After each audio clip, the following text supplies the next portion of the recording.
C'est une première en Auvergne-Rhône-Alpes, un centre dédié à l'endométriose. Cette maladie gynécologique chronique qui touche une femme sur 10 a ouvert ses portes à Saint-Martin-d'Hères au sein de la clinique Beldon. On en parle aujourd'hui avec le docteur Julien Escalon, chirurgien gynécologue au sein de la clinique. Docteur Escalon, cette clinique, elle a ouvert ses portes officiellement il y a quelques semaines, mais vous y travaillez depuis le mois de mars dernier. Pourquoi ouvrir une clinique ou en tout cas un centre au sein de la clinique qui soit spécifiquement dédié à cette maladie qu'est l'endométriose?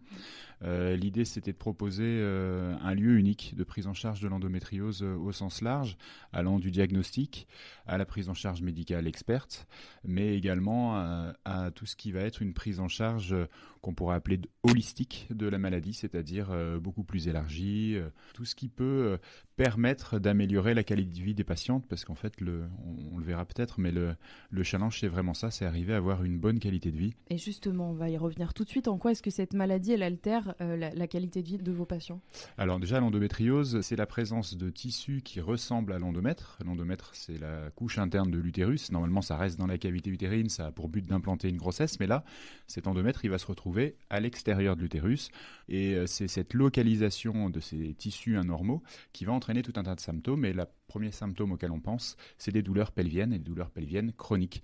Vous parliez tout à l'heure du rôle de ce centre. J'imagine que ça joue aussi sur la sensibilisation, l'information, la connaissance de cette maladie, parce qu'on en entend parler depuis quelques années, mais vous l'avez dit, elle est encore mal connue. Ça touche encore à des problèmes qui sont gynécologiques et donc parfois encore tabous ou oui, relativement secrets dans certains milieux, j'imagine. Ah bah oui, tout à fait. Si on cherche un petit peu dans l'histoire, les premiers écrits d'une pathologie qui doit être effectivement l'endométriose, c'est l'Égypte ancienne, c'est il y a 4000 ans.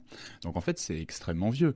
Et effectivement, ce que vous avez dit, c'est tout à fait vrai. Pourquoi est-ce que on en connaît beaucoup moins que le diabète, par exemple? Parce que ça touche la femme, et la santé de la femme, c'était quand même probablement un petit peu plus compliqué à travers les âges. Et puis en plus, ça touche quoi? La sexualité, les règles, toutes des choses dont on ne parle jamais. Donc c'est pour ça qu'on arrive à cette situation-là à l'heure actuelle, où on essaye de faire sortir cette maladie, effectivement, de l'ignorance collective, à la fois de la population, mais aussi effectivement du corps médical au sens large. J'imagine que c'est rassurant aussi pour les femmes de s'entendre dire qu'on les comprend, parce que en tant que femme, je peux en témoigner, on a grandi en ayant en tête l'idée que la douleur liée aux menstruations, elle est normale.